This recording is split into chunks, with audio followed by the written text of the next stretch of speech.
give kind of a primer for those who are still looking at yoga as putting on some spandex and going and stretching in the gym. Yeah, I think if you're going to use the word God, it's the realization that it's within you. You know, it's the embodiment of the divine within you. Is if you're going to use the word God, you don't have to use the word God. I choose to because I that's within my vernacular. But it's the realization that the spirit that was walking with Jesus is the same spirit that is walking with you. You just have to let go of all the other stuff that isn't that. And that's what the process of yoga is letting go of everything that it's not about finding who you are. It's about letting go of everything that you are not. And then what you're left with is that, right? When you let go of all your desires, when you let go of all your doubt, when you let go of all your pain, when you let go of all your fear, your assumptions about the world, what's there left?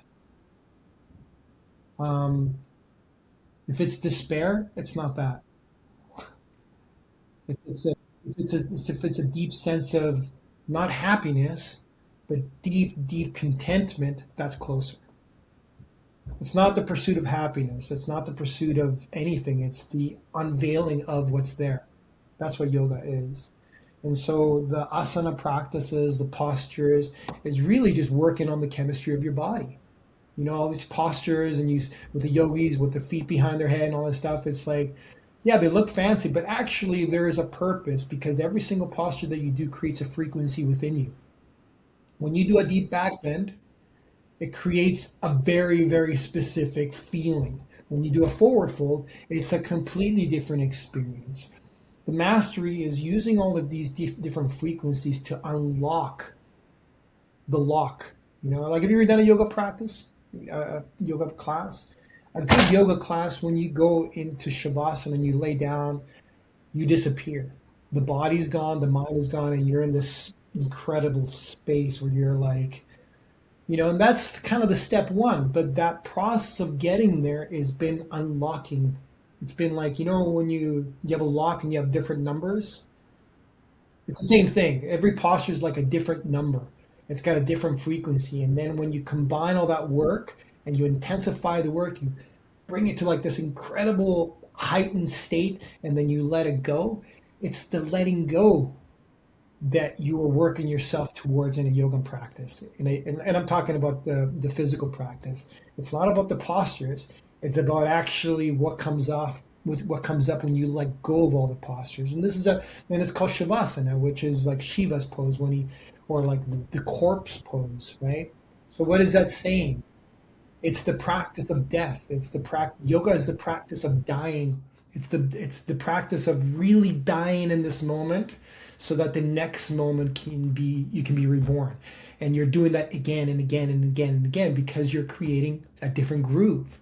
The groove that you're creating, or maybe less about the groove that you're creating, it's about letting go of the grooves. You're letting go of the samskara. Samskara is like a groove. It's like these patterns that karma starts to create within you. Samskaras is about letting go of the karmas, letting go of the samskaras, so that the bodhisattva can emerge from within you. And that's what the practice of yoga is the dying of the past and the reborn, the opportunity of rebirth. Literally, with every single breath that you have is an opportunity for rebirth. The inability to see that is because we also have our past that is pushing behind us. You know, I've always kind of like looked at it that way. It's like yoga is kind of like shock therapy, so that you can actually interrupt the momentum of your whole life. Your whole life, all your patterns are pushing you in a certain way, and you need some sort of shock therapy to stop that momentum so you can have a moment to breathe and reassess where the hell you are. And so yoga practice can do that. It certainly did it for me. I was going down a route.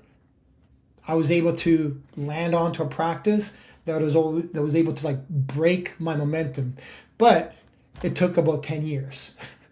That's the other piece. Depending on how intensely your patterns are pushing you is how much medicine you need to take. medicine here, I'm saying like a practice of a spiritual practice. But there are dangers too to it all. You have to make sure that to be discerning, because there are teachers out there can lead you the wrong way. So at the end of the day, it's up to you. It's up to you to find it, to be the discerning eye. There is poison within the medicine too.